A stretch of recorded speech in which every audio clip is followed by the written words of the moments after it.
Сейчас мы видим главу Азербайджана, премьера Армении, прошу прощения. Он также проходит по красной ковровой дорожке вслед за президентом Бразилии.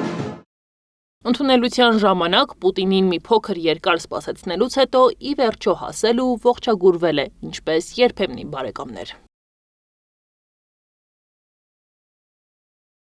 Նախքան սկսելը Պուտինը ողջունել է հյուրերին ու վետերաններին, որոնց շարքում կար 4 հայ վետերան՝ 102-ամյա Ռոզալիա Աբգարյանը, 100-ամյա Վոլոդիա Գսպոյանը, 102-ամյա Խաչիկ Հովակիմյանը եւ 100-ամյա Ներսես Սիմոնյանը։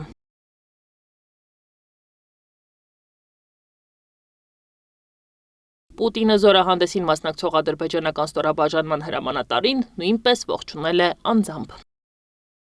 Իսկ Ռուսաստանի Դաշնության նախագահն իր հատուկ հյուրի Սի Ցզինփինի հետ եկել ու նստել է ամենակենտրոնում։ Ռուսաստանի Դաշնության նախագահից մի քանի աթոռային կողմ փոքր